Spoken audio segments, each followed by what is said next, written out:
I was homeless 7 years ago. I lived in a Honda Accord, 10-year-old Honda Accord in Los Angeles. I parked it every night on a different street in Hollywood, and that's where I slept. Welcome to the New Age Sage podcast, where you come to free your mind from all the things that keep you in suffering. Today's guest is Sterling Griffin. He has an amazing story going from homeless to multimillionaire. Please like and subscribe. Thank you. Sterling, welcome. I appreciate having you here. So just in a brief conversation before, you mentioned that you're successful now. You have a highly monetarily successful business, but you once started as homeless. How did that come about? How did you get here from there? Yeah, Lucas, thanks for having me, man. Of course. I'm really happy to be here. So I was homeless 7 years ago. I lived in a Honda Accord, 10-year-old Honda Accord in Los Angeles. I parked it every night on a different street in Hollywood, and that's where I slept. But the way that I got there was I was terribly depressed. A few months prior, I was a pastor at a local church in Los Angeles, and I was also in seminary school studying to get my Master's of Divinity, where once I graduated, the plan was I was going to move to Japan and plant churches. So I was not a lifelong Christian. I became a Christian later in high school, and my whole life was built around this idea that I want to lead people to Jesus. I want people to believe. Well, while I was in seminary school, I realized I didn't believe anymore. Mm-hmm. I completely lost my faith. And ironically, it happened through what I was learning at that school, at the graduate school for ministers, literally for ministers. But on the other side of my faith unraveling, I felt like I unraveled. And my life started falling apart. I couldn't keep a job. For months on end, I couldn't even get out of bed. Like I would just lay in bed all day, just feeling so hopeless and without meaning or purpose. And thank goodness there are these free apps on our phone where you can listen to podcasts from successful people talk about how they became successful for free. Literally, my introduction was personal development, was randomly discovered. No one told me this app existed on your phone, but this was back in 2015. I saw like, oh my gosh, what's this? And oh, self-help, I could use some help. Oh, look at this. This is like all this free information. So I ended up discovering Lewis Howes' podcast, The School of Greatness. And anyway, I started listening to some interviews, and one time he interviewed a man named Tony Robbins. And I was like, this guy is amazing. He's on fire. He's given all this energy to me. Whatever it is that he has, I want this. And so the very one month, I had this sales job and I couldn't selling door to door. I was selling solar door to door. But at least I was trying to sell. I wasn't actually successful in selling. And little by little, I ran out of money while I was not able to keep this job. And I could no longer afford the $250 a month rent to stay where I was staying. But I had enough for one more month. And then I find out that Tony's coming to town. Tony had unleashed the power within October 2015 in Los Angeles. And I remember the decision sitting there thinking, am I going to stay another month and try and figure this out? Or am I just going to take this last little bit of money that I have and go see Tony? And that's what I did. Instead of paying rent in October, I went to see Tony at the end of that month and slept in my car. And while there, have you ever been to a Tony Robbins event? No, I've seen like documentaries, videos of it. Yeah. How it looks like. It's crazy. But it's crazy. It's like a rock concert, 12 hours a day, where you grow yourself for 4 days. Mm-hmm. So it's like 50 hours of just like intense, immersive growth experience. Anyway, the second day, Tony says, if you remember nothing else from this entire event, the entire 4 days, but this one phrase that I'm about to tell you will get your money's worth and it will change your life on its own. Now, Tony Robbins saying this in a group of 10,000 people, I'm like literally moving to the edge of my seat. Like, Tony, give it to me. Give me the goods. Whatever you have, I have to have this. And he leans in and he says, proximity is power. And who you surround yourself with is who you become. So he went through this process of identifying who are the 5 people closest to you. What's their level of happiness? What's their level of wealth? What's their ambition? What's their health like? And you'll find that if you average out each of those areas, for the 5 people closest to you, you're right there. That's you. And it was like a lightning bolt hit me. I'm like, oh, no wonder I'm depressed. No wonder I feel hopeless. No wonder I have no ambition. It's because everybody that I talk to is in the same position. So the driving obsession of my life from that moment on became, how do I get around people that want more, that want to grow themselves, that want to improve, that want to make a difference?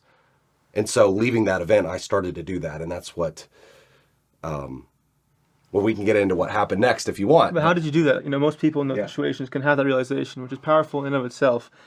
Then actually doing what it takes to be around those kinds of people involves, firstly, facing your fears, and secondly, being okay with rejection. Like putting yourself amongst men or women or people that are just going to be like, who the fuck are you? Who's this guy? And over again repeating it. So how did you get the bravery to get close to those people? And what did you have to do to actually make friends with them and seduce them in a way to make them want to spend time with you? So I actually learned this idea from listening to Lewis Howes on his podcast. So Lewis Howes is a great networker. He's an amazing connector of people with each other and with himself. And one thing he talked about is if you want to connect with somebody new, you need to find ways to add value to them. Mm-hmm. And so if you can find a way, if you can give something of value to them, then they'll want to stay connected to you. And so I remembered that when Tony said this, and I thought, I need to find ways to add value to people. I don't know exactly what anyone wants, but I'm going to try and be a giver and offer wherever I can. And related story to this was, I have to share this because I think it's a little bit weird, and I might get some judgment online from this, but I'm just going to go for it anyway. Who cares? So I was a virgin until I was almost 25. And when I went to this Tony event, I was actually... So was that like out of self-choice, or you just couldn't... Part of it was I was a Christian, and I was like very devoted to my faith. But even before I was a Christian, I was still a virgin. It was honestly because I was deeply insecure. Okay. And I just didn't believe that I was sexually attractive to women. And in fact, that belief created a self-reinforcing loop where I didn't believe that, so women reflected that back to me. But that all changed at this event, because literally there's a process that Tony goes through on one of the days where you identify what are the most limiting beliefs in your life to that point, and then you reverse them. So you choose and you get committed to new beliefs in your life. So one of my beliefs was I am extremely sexually unattractive to every woman I meet. And the more a woman gets to know me, the more she'll be repulsed by me. This was actually in my subconscious mind playing day after day. And it would especially rear its ugly head whenever there's an attractive woman in front of me that I was interested in. Yeah. If I was talking to someone I didn't find attractive, I'd feel comfortable with them and I could be myself more or less. But it changed when I was with an attractive woman. But on that day, I changed that belief to be instead, I am extremely sexually attractive to every woman I meet. And in fact, I am the most sexually attractive man to each woman in front of me. So it's kind of a wild and crazy belief. It doesn't matter that it's not absolutely true. What mattered is that it fired up my subconscious mind to show up confident with women. Mm-hmm. So as a newly non-Christian man that feels confident, I went home with different women 4 nights in a row from that event. And remember, this is a man who's never had that experience one time, but it totally flipped because my belief is these women love to be around me. I'm adding value to their life by being in their presence. And so that's a romantic context, but I started having that belief with other people who are just into personal growth that I just want to be friends with, or entrepreneurs. I'm like, I'll find a way. Like, I'll be happy. I'll be encouraging. I'll try and find a connection. I'll offer a resource, a book recommendation, whatever it was. I was going to be a giver. Whereas previous to that, I was a taker of energy. People's energy would be lower being around me. All of a sudden now I'm a lifter.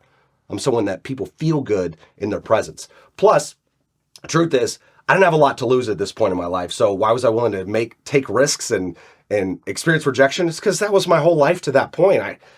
I was so desperate. I would try anything. So I started meeting some people at that event who lived in Encinitas, which is it's a little surf town north of San Diego. It's about 30 miles north of San Diego. So every other weekend I'd drive down to that area because there was, for whatever reason, it was like a hotbed of people that were in personal growth, spirituality, coaching, stuff like that all lived there. So I'm like, I got to get around them. And thankfully, they would have so many gatherings over there constantly. They'd have parties on Monday, Tuesday, Wednesday, Thursday, like literally somebody's having a house party. It's just people were very communal in that time and in that specific area. So it was great for me. And after going there week after week after week after week, or roughly every other week, for a few months, one night, we're all at this mansion that's overlooking, it's Cardiff by the Sea. It's right next to Encinitas. And it's like super rich guys, obviously, hosting it. I'm in this amazing, gorgeous environment. All these successful people are around me. And it's like midnight. We're partying, okay? I'm talking to this life coach in front of me who was making over 6 figures a year. This was mind-blowing to me at the time. I was like, how the hell? You're talking to people from your phone or your laptop, and you're getting paid 6 figures? It might as well have been like $1 billion to me. It was an incomprehensible amount of money. Like nobody I knew or my family makes that kind of money. So I'm explaining her my sob story. And by the way, by this time I decided to cut out door-to-door sales. I'm going to be a fitness coach because I was really passionate about fitness. I'd had a body transformation and I'd had people asking me how I'd changed my physical body, how I'd lost weight, gained muscle. So I'm like, okay, I can do that. I can teach people about how to work out and eat healthy. So I'm explaining to her how hard it is to get clients and why I'm still living in my car at this point. And she just didn't buy in any of my sob story. And she asked me a very simple question. She says, oh, well, who's mentoring you? And I said, obviously nobody. Like, I don't have enough money for a mentor. And she kind of sidestepped that answer. She's like, that is the exact problem that would be solved if you got a mentor. You see, in my mind, I didn't have money, so I couldn't get a mentor. In her mind, I didn't have money because I didn't have a mentor. Because if I got one, then the problem of not having money would resolve itself. And so yet again, a lightning bolt hits me and I'm like, I need to get a mentor, whatever it takes. And so I ask her for a recommendation. She recommends a person. Later that week, I borrow money from my dad. All my credit cards are maxed out by this point. I have no room on credit cards. I'm missing credit card payments every single month. And so I asked my dad, I'm like, Dad, can you make the first payment for this business coaching program? Like, I'll do whatever he says, but I have to do something different. I can't stay where I am. So reluctantly, my dad agreed. The next month, I made $4,000 in my coaching business, which was such an extreme amount of money to me. I was enthralled. So I paid back my dad for the first payment for the coaching program. It was about $2,500. I paid rent somewhere. So now I got a place to stay and I'm eating like every meal instead of missing meals for periods of time. Going into that next month, I didn't have enough money to make the second payment to that business coach because it was 2 payments of $2,500. And he's calling me a few days into the month. He's like, hey, if you don't pay, then I'm going to have to kick you out of the program.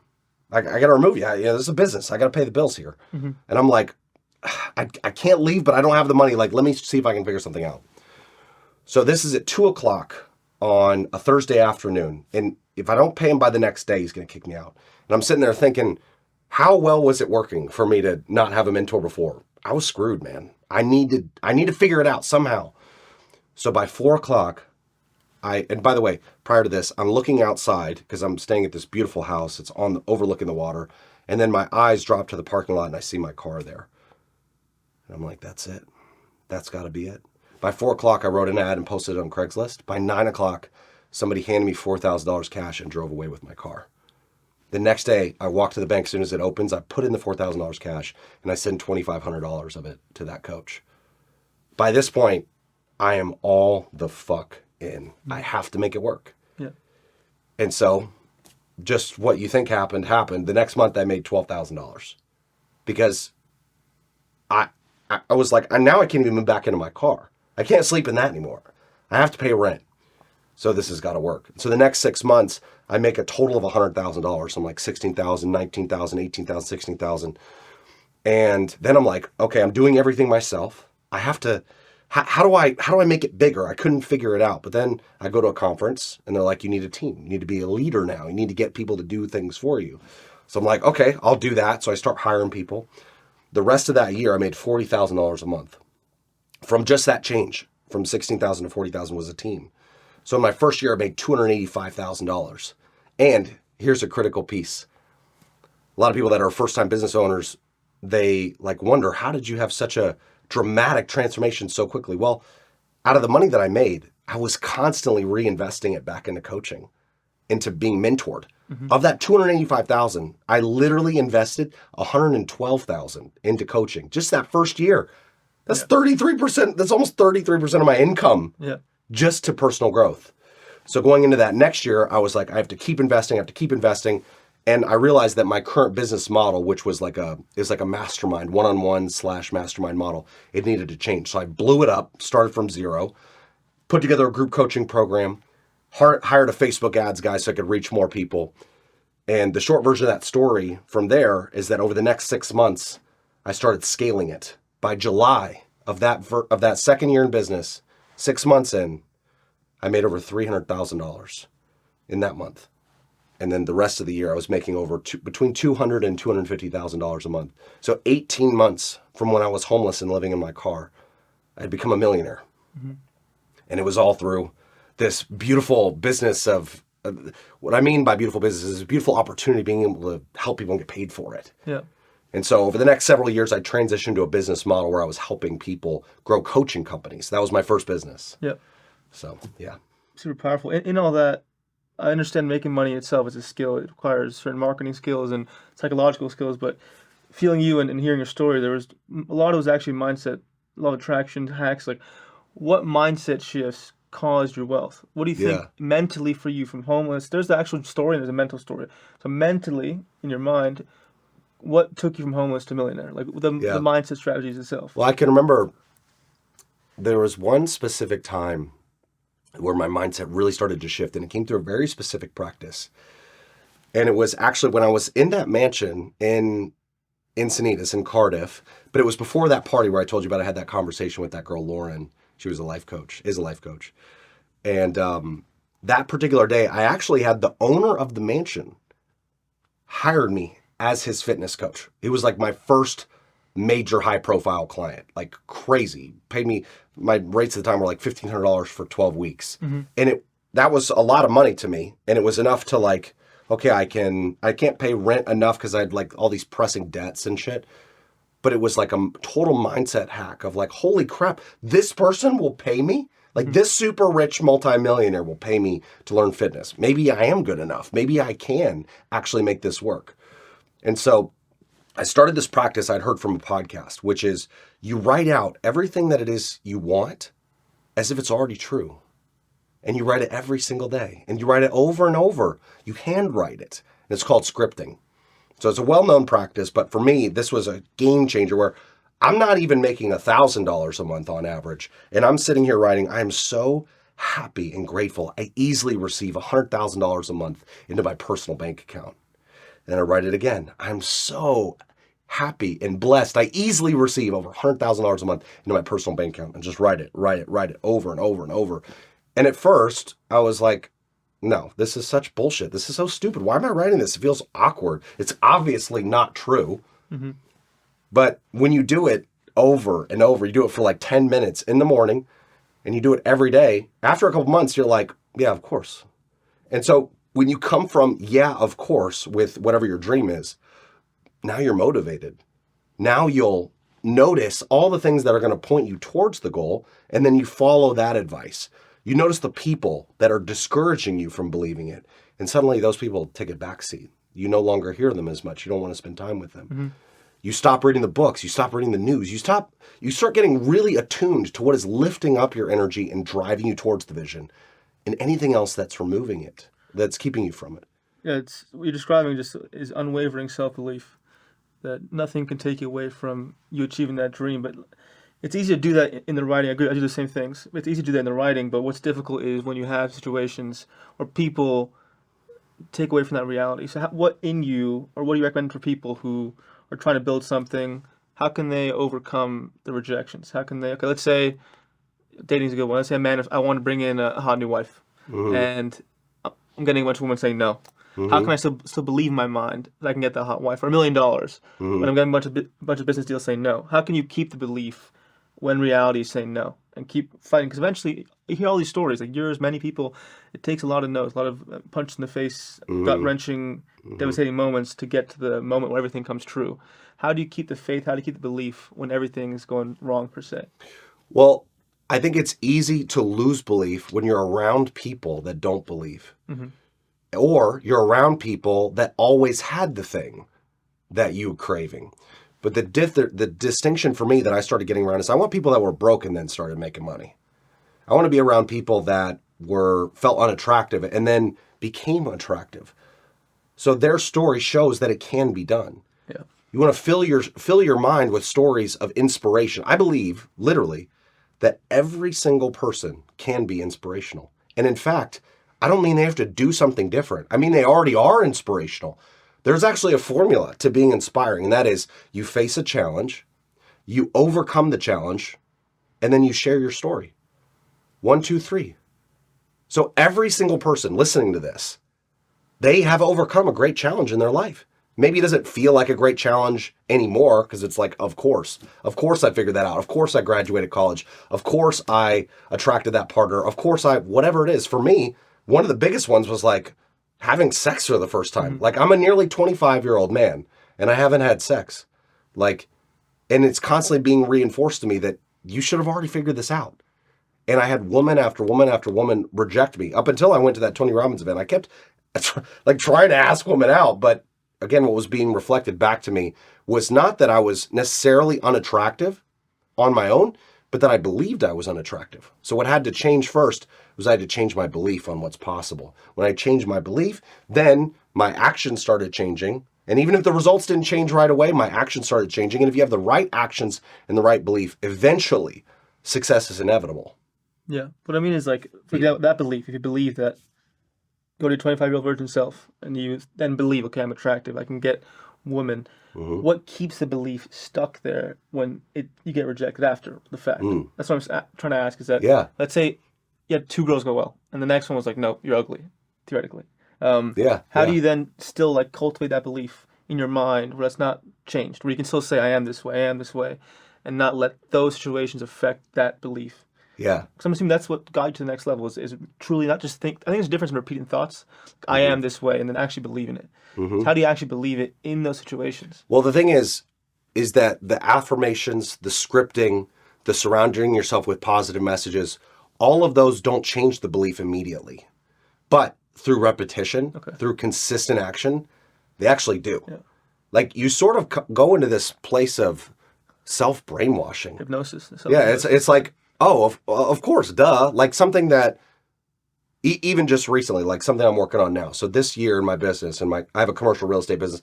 I sold that business from before, the coaching company. Eventually, by the end, became more like a school than it was a coaching business because I had teachers, I had students. They went through a curriculum, they'd graduate, and then they now had the result. It wasn't a certification, but they had a business that was functioning and operating. So I sold the school to then get into passive income investing in real estate. And this is now my second full year. So 2022 was my first full year, calendar year. I started in August 2021. And then 2023 is my second full calendar year. And this year we'll raise over $1 billion for commercial real estate projects, all medical projects across the United States. So someone looking at my life, they'd be like, how the hell do you do $1 billion in 2 years? Like, and I'm brand new. Like I'd literally not bought a single piece of real estate besides my home 2 years ago. Like I bought my first commercial property in 2021 and we're now recording this in spring of 2023. So how is that possible? Well, one of the main ways that it's possible is I started surrounding myself with people that literally just think huge. I'll tell you what happened for me. Last year we did 30 million in my first year. So it's a huge jump going from 30 million to $1 billion. But what was the difference? Why am I not doing 40 million this year or 50 million instead, which would still be growth? I'd still be happy with that. It's because I had a conversation with a guy who is doing 100 million in a new business that he started this year, and he's like 10 years younger than me. And this guy's like, oh yeah, I'll be a billionaire in 2 years. And so I'm having this conversation with this guy, and I'm like, shit, maybe my goals are too small. He's like, well, how do you just make $1 billion next year instead? Like, oh yeah, my goals, I'll do like 60 million this next year. He's like, why don't you just do $1 billion? Like for him, it actually doesn't make sense to work an entire year and not squeeze the most that you can out of that 1 year. And what's amazing is that bigger goals aren't like a goal of say making $1 billion as opposed to a goal of making $100 million. It's not 10 times the work to do $1 billion as opposed to 100 million. It's not 10 times the work to do 100 million as opposed to 10 million. But it is different work, and it is different people, and it is different thinking. Yeah, I think that's required. What you're doing that's important is when you look at someone successful, we often think, what are they tangibly doing to get the result? That's part of it, right? But what you're doing is, what the fuck is this person thinking? Yes. What's this person's mind like? How can they actually believe this shit and make it happen. Yeah. I think that way of viewing things is what creates success, more so than actually looking at the habits. Because anyone, I think that anyone can work hard to some degree. Yeah, it takes Yeah, skills to work definitely, hard. definitely. Anyone can do it, but what's different is not everyone can believe in themselves to the degree that others do. That takes real skill. So the fact that you were curious to those people and thinking, how the fuck can I think like this person? That's what kind of made you in a way. Yes, Yeah. absolutely. And I pay attention when somebody has a remarkable amount of success. I pay very close attention to the questions that they ask, because questions are actually my greatest telltale sign of intelligence and power. Because questions are what create your reality. It's actually not answers. It's not skill. It's questions. So when this guy was asking me, well, why don't you just do 1 billion? He's like, then he would ask, okay, so if 1 billion is the outcome, like, what's the constraints? What are all the constraints? What's the only things that would keep you from that? And I was like, I never thought of that before because I never had that question in my brain. So all of a sudden I was like, oh, I just need tenants that can take this amount of volume. I need a developer who can work in all 50 states. I need capital sources that have billions of dollars to spend. All of a sudden it's not that complicated. Oh, if I don't have credibility, I just need to get co-owners with me in the project who do have credibility, who are already rich, and they get upside. Excuse me. Maybe they even get the majority of the upside.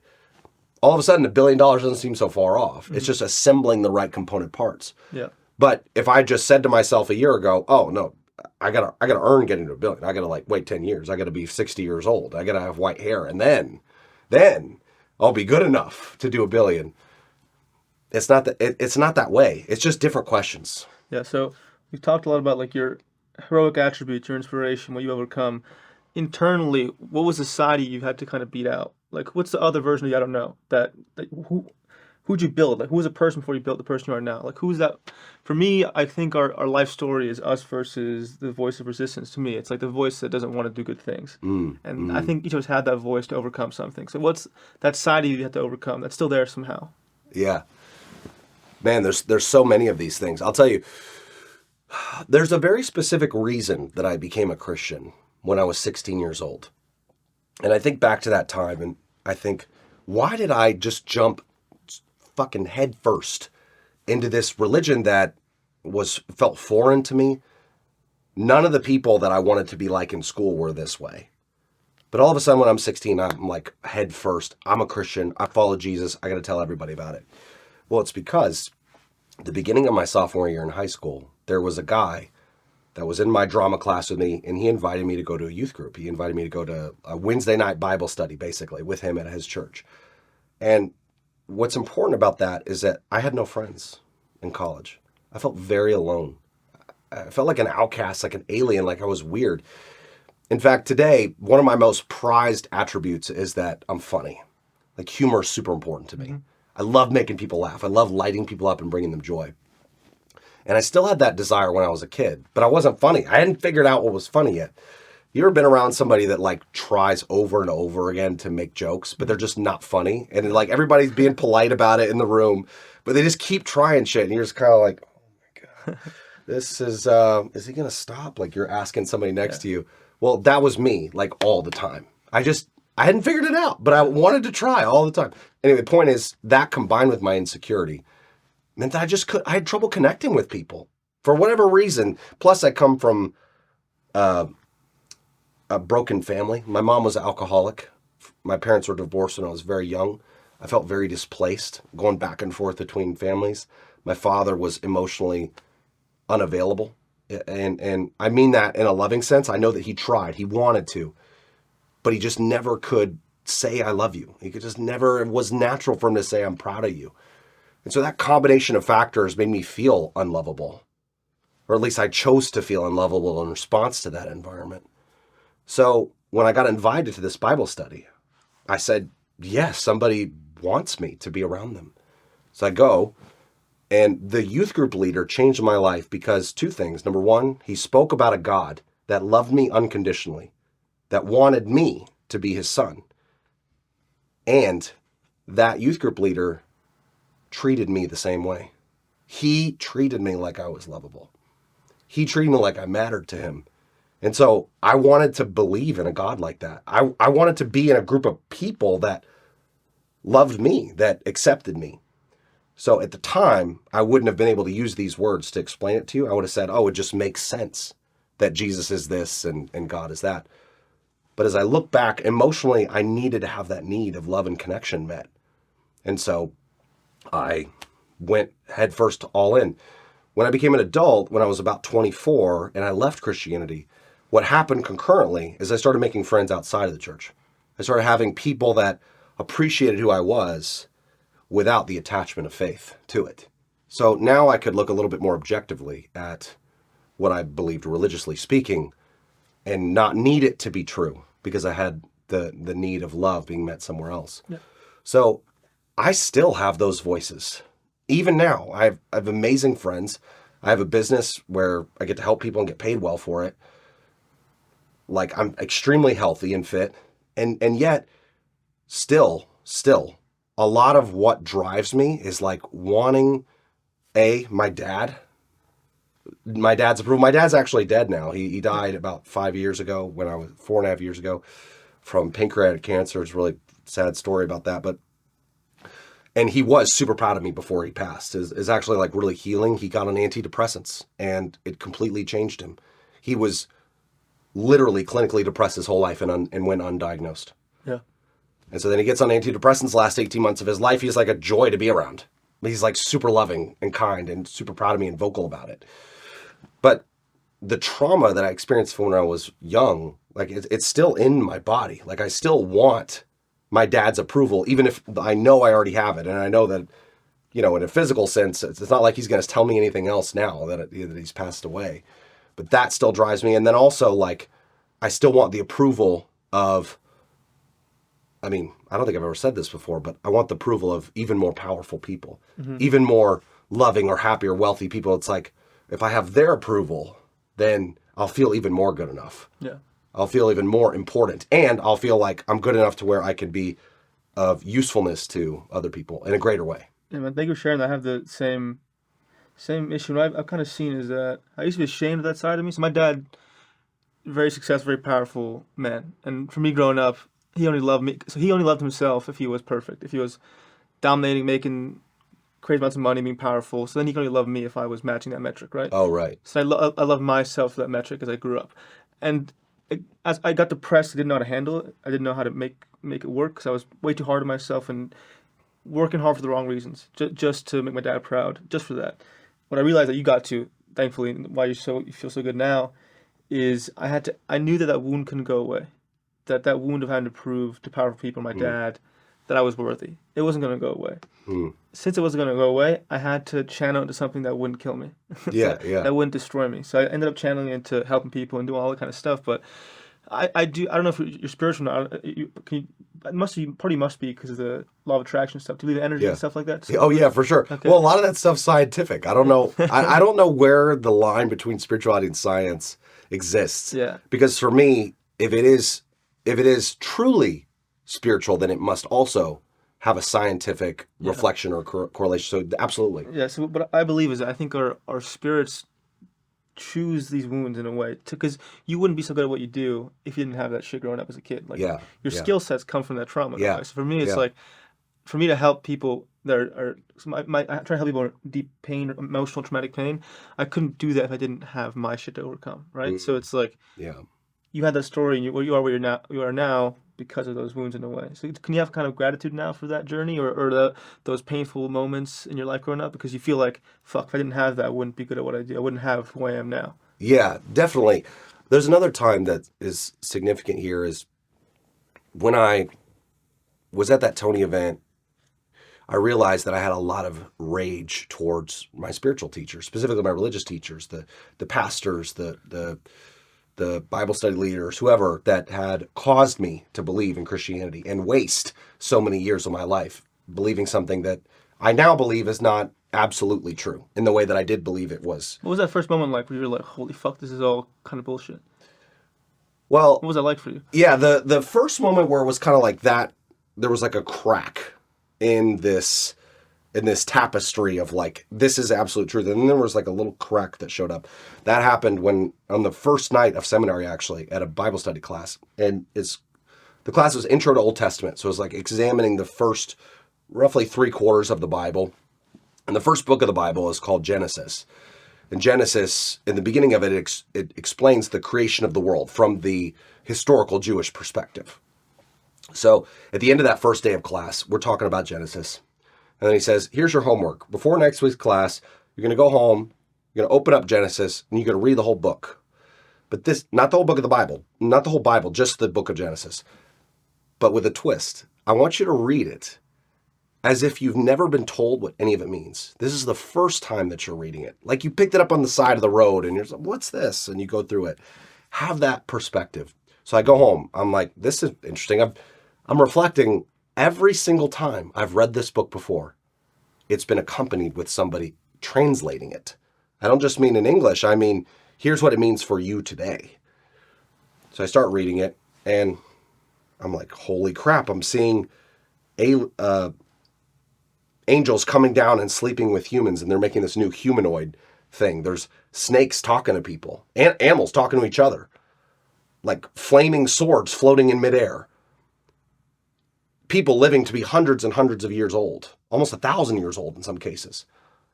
And I'm like, oh, this reminds me of a really old Harry Potter book.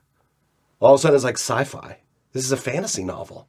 This can't be absolute truth, which is what I'd said about it before that night. And I go back to class after class, and what that professor over the course of the semester went on to explain is that, yeah, some groups of Christianity will say it's absolute truth. It's like God spoke it onto the page. But what it really is the Bible is a collection of people's experiences with God through time and in different places. And in fact, in order to understand the Bible, you have to understand the context in which it was written. Why would these sheep herders in the middle of the desert write these things about God? Well, in many cases, why they would say that, the Lord gave us into the hands of our enemies, or the Lord gave us victory over our enemies. A lot of the Old Testament is about war between Israel and other nations. He said, well, the reason why they would say that is because these people are trying to make sense of their existence in relation to other geopolitical entities. So they have a God, that's the Hebrew God. Then the Babylonians next door, they have their own God. And then another person have their own God. So the way they make sense of their reality is like, these are different gods at war with each other. And we're just kind of like the puppets, so to speak, of them. So without going too far down that, he was like, you got to understand what's the historical reason. And then you'll be able to make sense of how it might apply to you, if at all, for today. Mm-hmm. So that was the first crack. I'm like, oh, if it's not absolute truth, what is it? And so that's when that started to happen. At first, it was confusion. The first reaction is confusion, maybe denial. But then the moment where I was like, oh, no, it's bullshit. Like that would have been the language I used then. There was rage. The rage of, how could these people delude me? And not the people that wrote the Bible, but certainly not Jesus or anything like that, but the people in church. Yeah. How could they be so dumb? These are the words I would use. I don't use these words now, but how could they be so stupid, so careless, just like leading people into believing this garbage? I was so full of rage. But what I was really angry at was not them, was at myself. I was like, how did I let myself believe this? How could I not see it for what it is? And over time, I became compassionate to myself and realized I needed this to be true. I needed to feel like I was lovable. Mm-hmm. And this gave me an excuse. It gave me a reason to believe that I was, when nobody in my family or in my intimate circle made me feel that way. I needed that. What'd you do to get the rage to not take you over so much? How'd you actually move that energy? I'm going to give you a break to digest all this amazing information. And in this break, please like, comment, and subscribe. Thank you. What'd you do to get the rage to not take you over so much? How'd you actually move that energy to get to a place where you could be compassionate and forgiving to yourself, where it wasn't so overcharging? Well, it wasn't immediate. It was a process of realizing that those people believe it and do what they're doing because they have needs too. They have emotional needs. They need to feel like they're lovable. They need to feel like their life means something. To this day, my stepmom is a very strong Christian woman. And when we talk, she's always saying things like, I'm praying for you.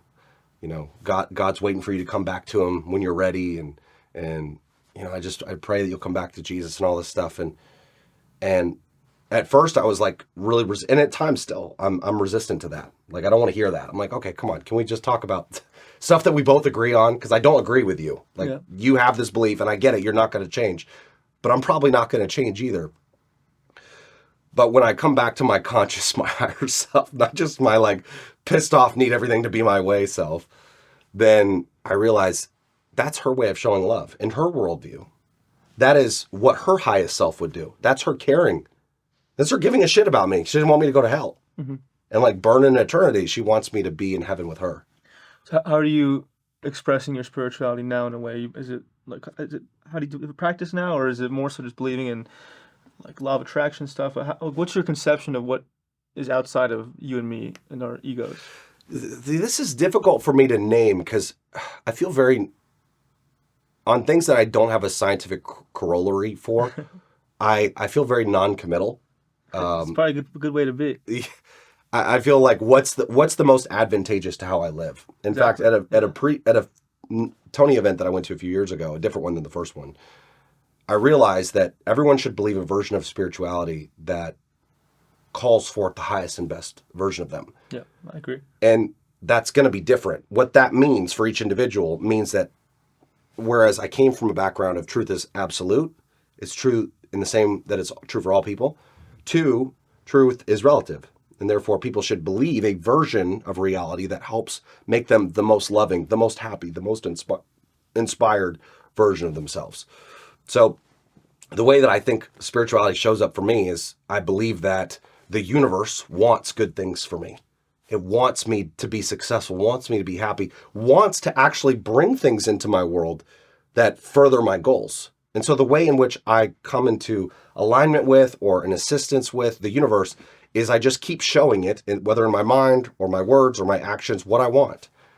I think that the universe is actually conspiring to try and give us more of what we want. But the biggest reason why people don't get more of what they want is because they literally don't know what it is they want. Yeah, you're describing kind of pronoia instead of paranoia. That instead of the universe being against you, it's for you. Yeah. So it's a pronoia in a way, but it's also thought process, right? Like you're allowing that room to be given to you. I think you have paranoia. If you're always like, the world's out to get me. If you're in victim mode, you're going to keep attracting the same bullshit over and over again. So is that part of it too? Like believing that you're going to attract things that serve you is also part of it. Like having that belief and that faith. Absolutely. The most important book I ever read is called The Success Principles by Jack Canfield. So it's a book that I've literally gifted to over 250 people. I've read it 12 or 13 times. I read it every single year, at least once. And I read it first a few months before I went homeless, and it became my sort of new Bible when I no longer use the Bible for that purpose, about what are the ways of thinking, the activities that people that get what they want, what do they do? What's important to them? And the very first principle in that he says is the most important, Jack says, is take 100% responsibility for your life. Mm-hmm. Because if you don't believe that you are responsible for creating your own reality, then it doesn't matter. You can be told all these other ways of thinking, all these other ways of being, and you'll find a reason how it's somebody else's job to give you the thing that you want. That became like the obsession for me. Is like I want to see everything as being not absolutely in my control, but when it comes to getting my goals, like I am the agent of its success or not.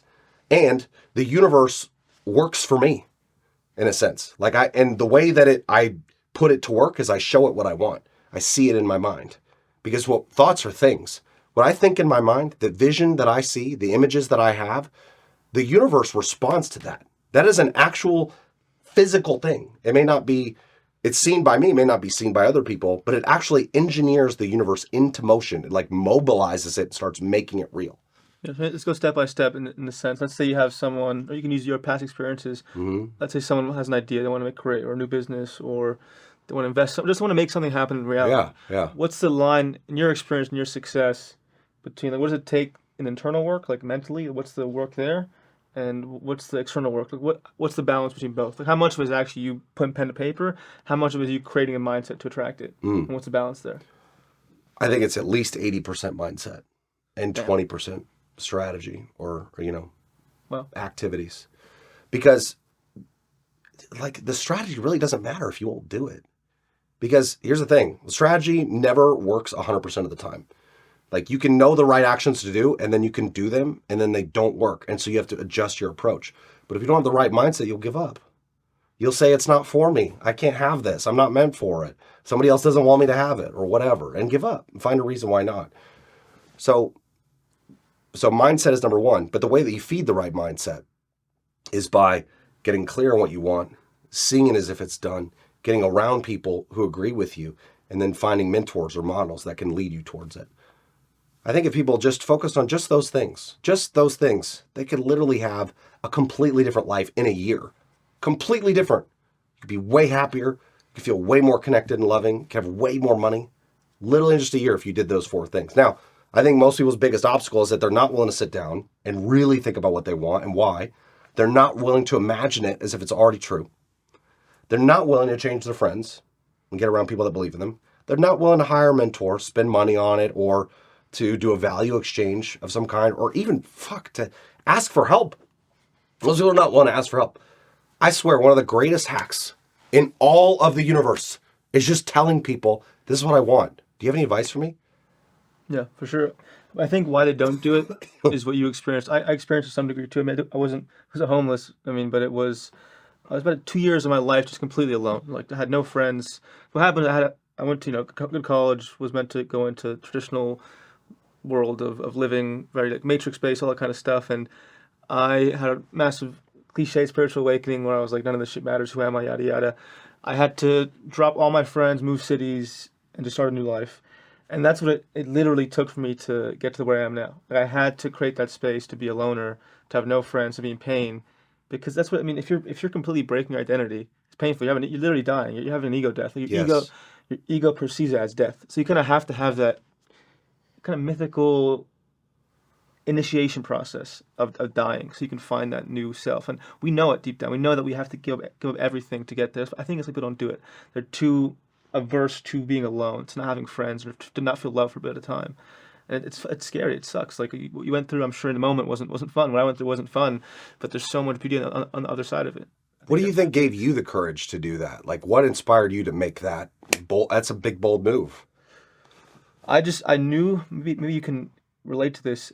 I knew that if I kept going down the road I was going down, I probably would kill myself. I would have been so depressed. I either would have killed myself or I would have been so addicted to drugs I wouldn't be alive. Like for me, it was like either like I could have done it, but I would have been in so much pain.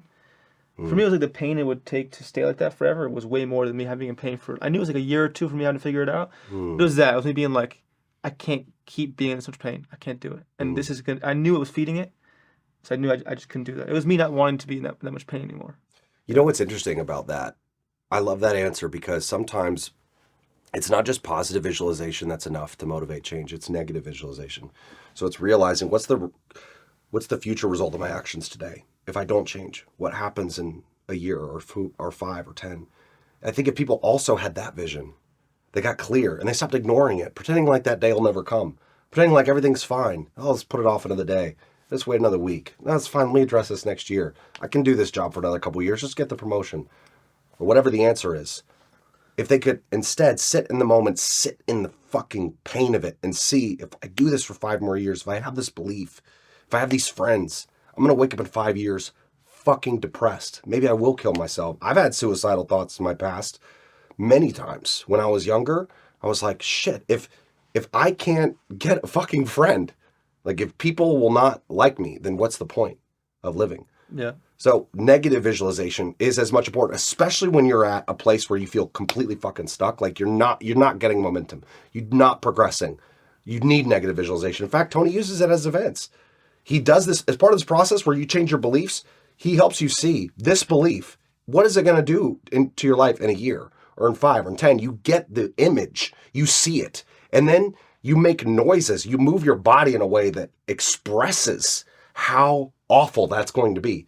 And I'll tell you, that's fucking motivating if anything is. I had a ex-professor of mine. He's one of the world leading experts on habit changes. And that's his thesis on habit change. He studied this in the lab for years, and the conclusion he came to, like, revolutionary data was basically that using that visualization. Like, in any micro habit, let's say it's eating. Flossing. Yeah, flossing. Yeah. Let's use that, right? So he would say in the moment, in your body, like, don't even think, feel yourself in 5 years at a dentist with 5 cavities. what would that take, and how painful and awful that would be, and you having to get braced or something like it's bad, versus you just doing this every day in the moment now for 2 minutes. Yeah.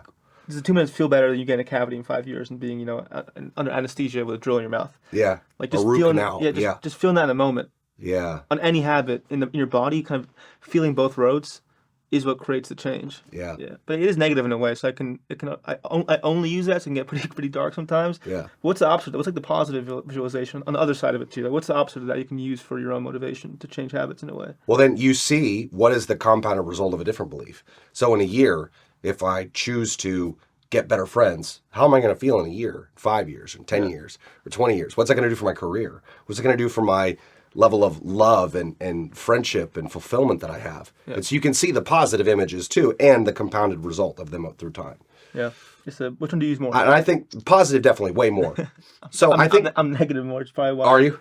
Yeah. I think frequency should be more positive because you want to feel good, like more often. But for intensity, for specific like dynamic change moments, if you need to fucking make a change, negative visualization. Just use it sparingly because it's more potent. Yeah, for sure. What do you? Is there anything you're currently trying to struggling with or working? Is there any emotion, you habit, thought? Like, what part of you right now are you trying to like cultivate? Not war over, but to change. What's the agenda now for you?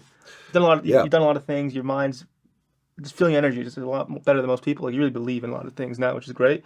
What's the thing now you're working on? That you're trying to get through? There's so many things, man. One thing that it's good you own that because most people like. Oh my gosh, dude, so many. At least things. You don't have Superman syndrome, which is good. No. Like, one thing is, I have a lot of insecurity still about sharing my story publicly, like doing talks I'm doing this podcast with you now, but I haven't done many podcasts recently. Like I used to do it all the time. I had a podcast of my own with my previous business, recorded 230 episodes. Like I was very committed for a long time. I shut that down when I sold that business because it was specifically connected to that business. And since then, I have felt this desire that I want to share my message more. I want to be of service. I've got this book concept that I've been putting together. It's called Shortcuts. It's how to ethically get everything you want faster than you ever thought possible. Because I think in many ways what my life shows, what I want it to show, is how people can have a dramatic result in a short period of time. It doesn't have to be as hard, or it doesn't have to take as long as people would think. I want people to feel permission from my life. I want my life to be just one more example. It's not going to be everything to everybody, but just one more voice that what you do want wants you. It is possible that to have that sense of permission. But man, I still struggle with the self-worth of like, does my story even matter?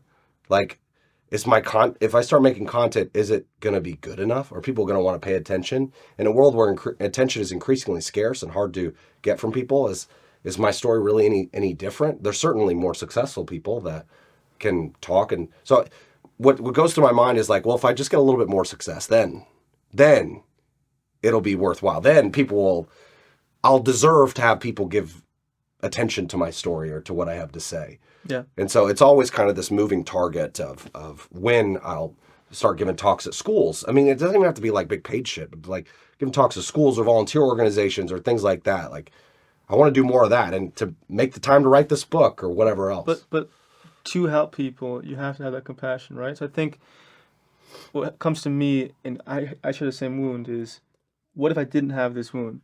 I couldn't relate. Like, imagine you automatically didn't have any of that. You were just like, magic wand, let me have all the perfect thoughts, no pain, no wounding. Yeah. You wouldn't relate. If you see someone like a younger person in pain, younger man in pain, you could look at them and it's a difference in talking to someone and like just being like whatever and feeling their pain and empathizing with it and feeling like, fuck, I know what it's like to be you.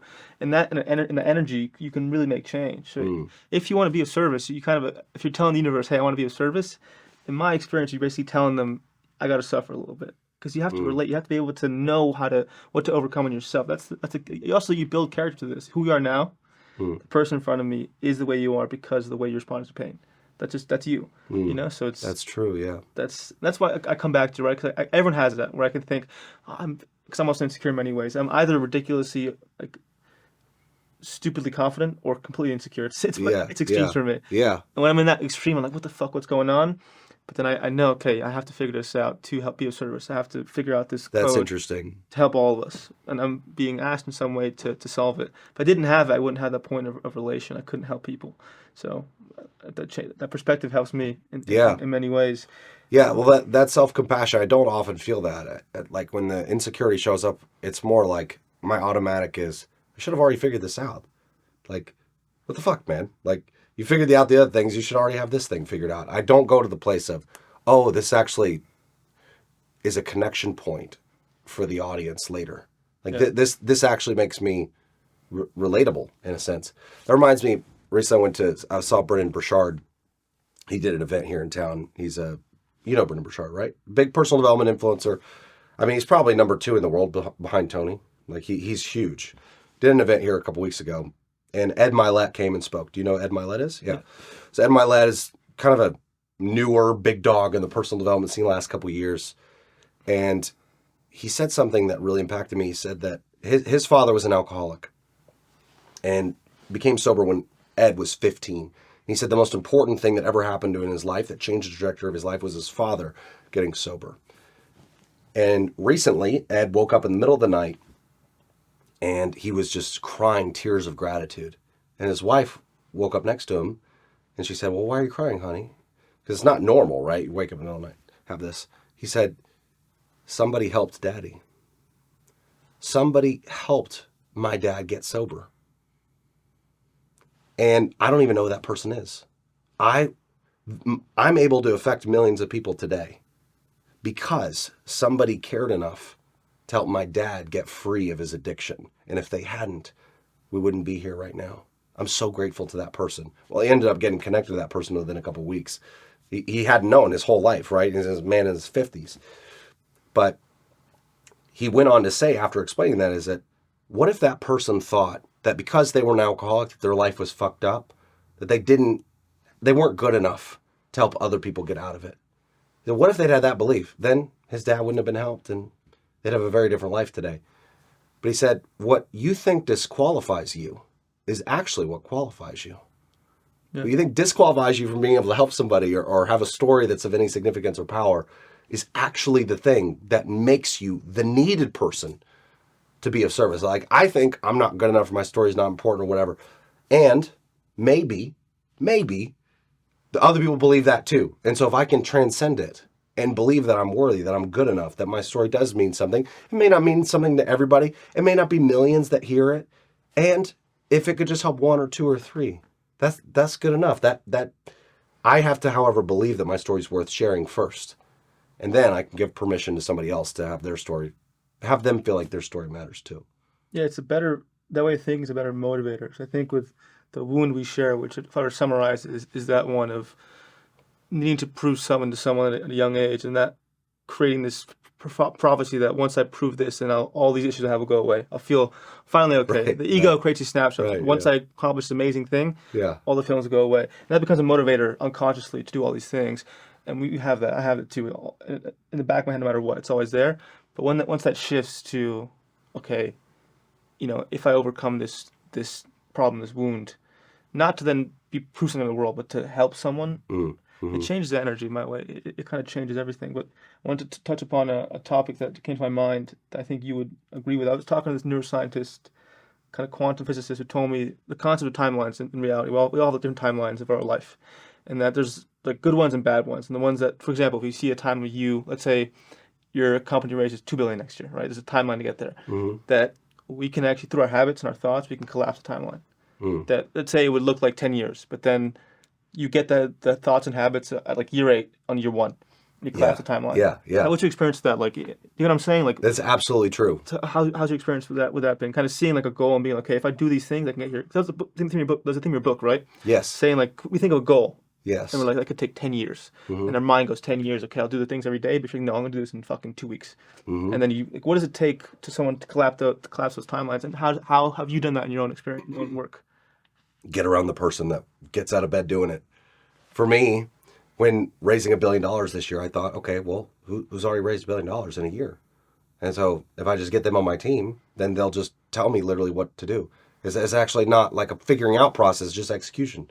which is way easier than figuring out a plan. It's just doing a plan that's already been proven. Yeah. So I went out and I found a broker that did 1.4 billion last year in commercial transactions. And I was like, hey, what would it take for you to be on my team and be on my board, be the managing director of this project with this tenant? He's like, well, A, I need to believe in you as the leader, and B, my compensation needs to look like this. And C, I need to believe in the product. I was like, okay, well, here's the product. Here's my vision personally, and here's your compensation. He's like, I'm in, let's do it. So he left his old brokerage, left the entire set of transactions and deals and tenants he was working with before to work 100% with me. So oftentimes it's not that big of a difference. And now, would I have been happy doing 60 million this year had I not had the conversation with the other guy who told me that more was possible? Been super happy. Like, again, from where I came from, where I was like not eating every day, like, it's fucking amazing. But now that I've been exposed to a different level of possibility, it's like, well, why not? If I'm going to work the same amount, if I just get around people that think at a different level. And with this guy that did $1 billion last year, 1.4 billion, what's his angle? His angle is you talk to people with lots of money and that he already knows, that he's already done business with. He shows them the deals. They're like, instead of writing a $100,000 check, which is what most people can write that invest. Sorry. Instead of writing a $100,000 check, they'll write a $50 million check. And then they'll tell their buddies who also write $50 million check or a $100 million check. And all of a sudden, it's you're 20 people away from doing $1 billion in a year. So you don't have a wound I do, which helps you. Look, for me, I have the thing where I egoistically say, I want to figure it out. I want to do it for myself. I don't want help. That's been my shit. Thankfully, I'm getting over it. Yeah. But that's the trick you're saying, that if there's a timeline of you getting somewhere, it could take you 20 years for you to figure it out yourself, right? Yes. That could be someone's path. But you're saying that this motherfucker over here can figure it out tomorrow. Yeah. Therefore, I'm going to have to teach Well, he's already figured it out. Then He's already done I it. can just get him and do that. And that kind of entails you being egoless in a way. Kind of saying, like, I don't fucking know this. I'm naive in this sense. That's no problem at all. Let me get this person. And that's a big skill. It's like a humble humility, egoless form. Was it always for you that way? Did you learn to be that way through trial and error? No, I was way more full of myself when I was broke. That's funny. Yeah. I was like, oh yeah, no, I'll figure it out. I get it on my own. But then I learned from Tony, it's like success leaves clues. This is something he says over and over and over. Success leaves clues. You don't have to figure it out on your own. And in the book, the success principles, one of the principles is ask, ask, ask. What Jack says to do, Jack's the author, Jack Canfield. He says, a lot of people think that it's like such a long road from where they are to where they want to be, but somebody else can just give you the exact single steps. Just the stuff that I'm talking about. It says your primary work is actually just to ask people for help. And if they say no, or they won't help you, so what? You're exactly where you started, which is without the solution. Like, you're not worse off. You're not like going to go to jail. It's not against the law to ask people for help. So like, just ask more. So I remember reading that in the book and been like, why am I not asking for people for help? Oh, it's because like I'm afraid they're going to think I'm stupid, or they say no. They're going to judge me, or they're going to say no, or whatever. It was more like judgment. I was afraid of being judged, of looking stupid in some way. Yeah. But then I asked people for help, and I just discovered that people don't think I'm stupid when I ask for help. Like, they just think I'm ambitious. They just think that I want something interesting, especially if I give them a good reason for why I want something, or if I show what's in it for them. If they help me with the thing, like, they can help me and they'll get some result that wasn't that hard for them to receive, and it's very valuable, then people want to help me. I guess I just got lucky that I just believe that. I think I'm lucky because I believe that's true. I believe that asking for things is not that hard, but provides massive leverage. So every single week is actually, since I went to this burn-in event recently, I made it an actual KPI that I measure every single week in my life is how many bold requests have I made this week? So I do at least 2, but I'm actually averaging, recently it's like 6 or 7 a week. So these are big requests. It's like, if I ask this person for this thing and they say yes, then it's going to collapse time. I'm going to get to whatever my goal is way easier and way faster. What in you is able to not be afraid of the no? I lose nothing. I don't understand why no is such a problem. Like, if someone tells me no, I haven't lost anything. They haven't taken money from me. They're taking your ego. They're taking your ego. They're taking something from your ego. That's what. But that's all made up. It is, but you feel it. You still feel it some way. You know, you don't feel it anymore at your stage now. Well, I mean, it depends on the day. Here's the thing. I feel way more sensitive to people's judgment of me if like I'm sick or I'm tired or I haven't eaten well recently or I haven't slept. Like if my biological energy is good, then I feel way more resilient. I feel way more empowered. I think one of the biggest shortcuts to achieving more in life, feeling more motivated, is to take really good care of your body. Like people don't sleep enough. I have slept my way to success.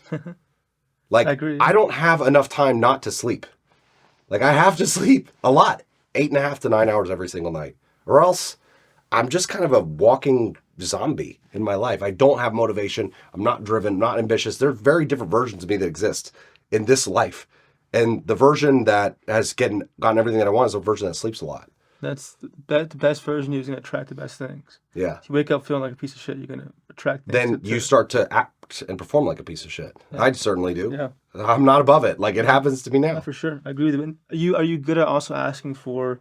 It's one thing asking for business help or knowledge help, but are you good for asking for emotional help now, or is that different? Yes, definitely. I'll give you another example. So another thing that's important to me this year that I have not always prioritized is building really meaningful friendship and community, which is a stretch for me because in the past I valued achievement more than community.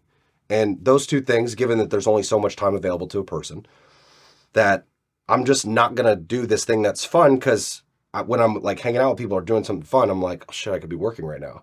I could be doing something that's like moving my life forward. Same here, yeah. And so this year I'm like, that's such bullshit. Like what makes a happy life is a combination of achievement, fulfillment, personal fulfillment, and community and love.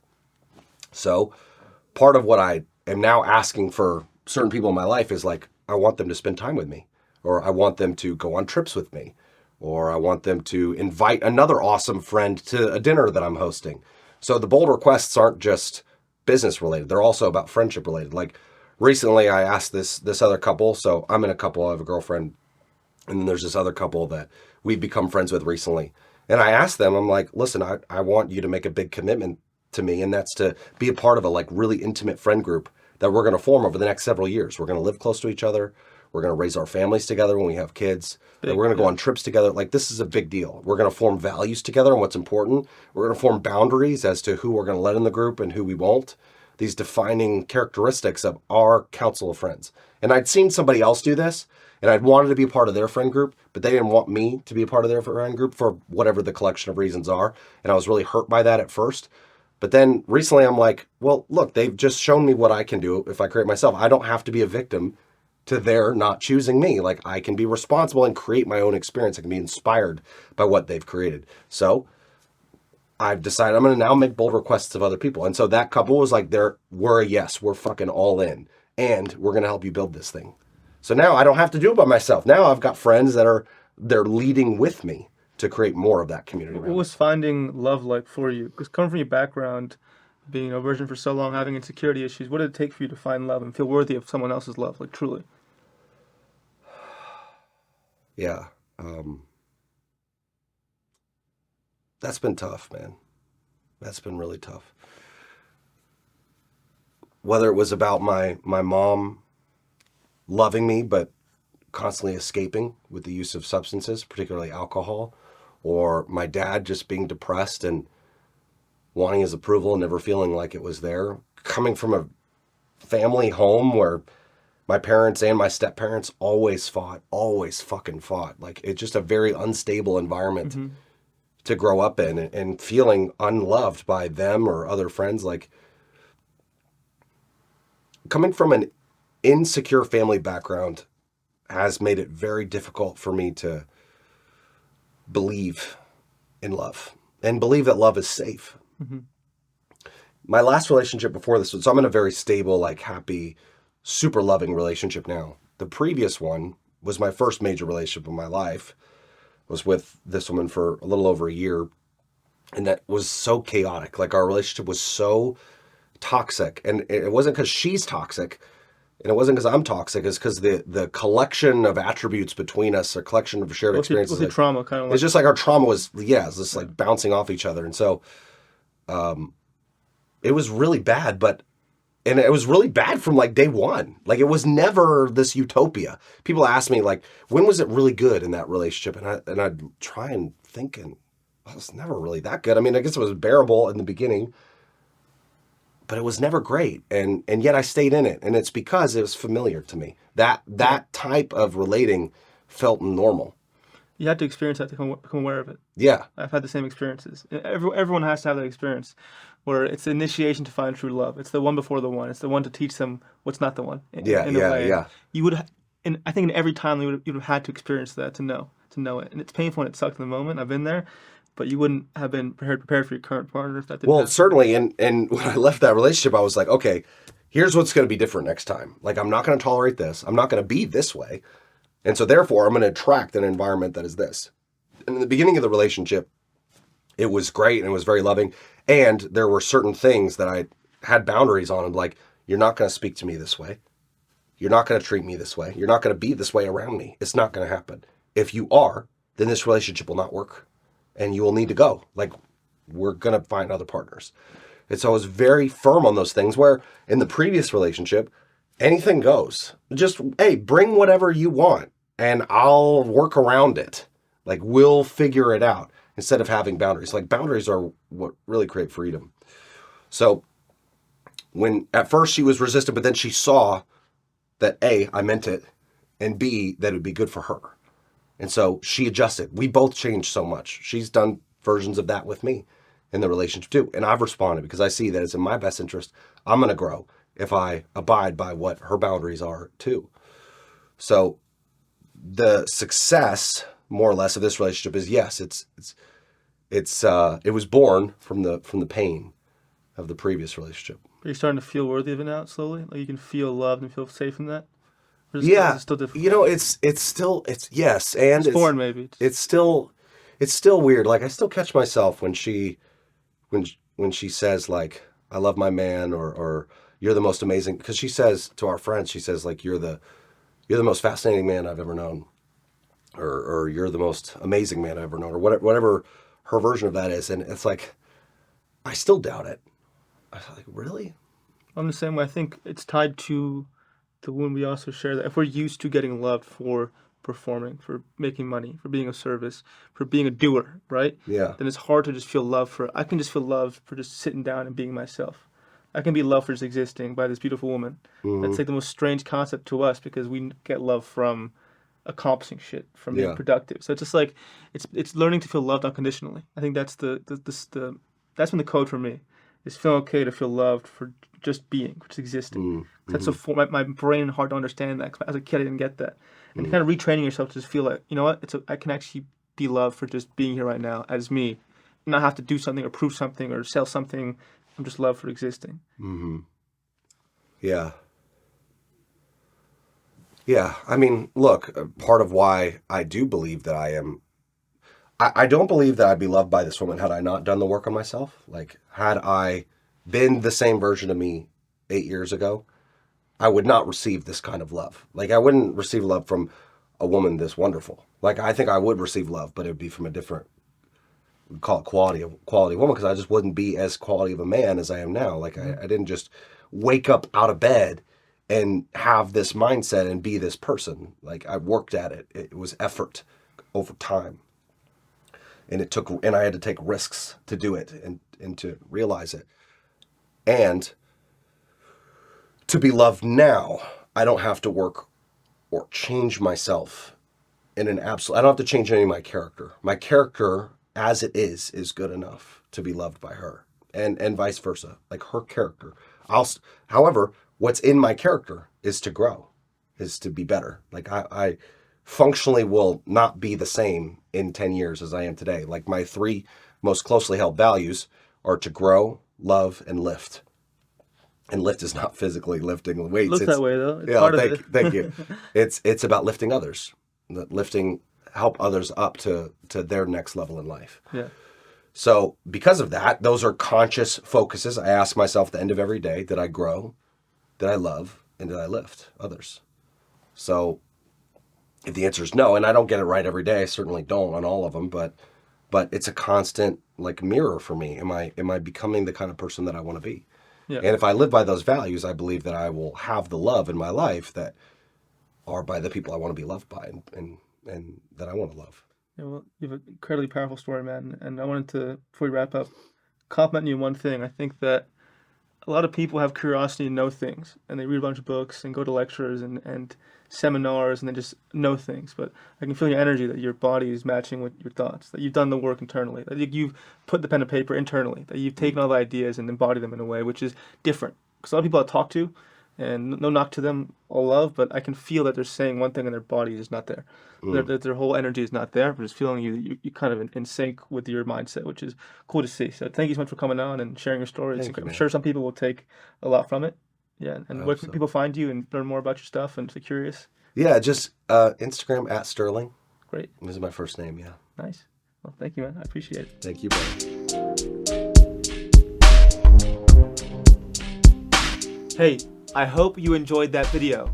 If you want to watch more content, click this video right here. And please don't forget to subscribe right here. Thank you.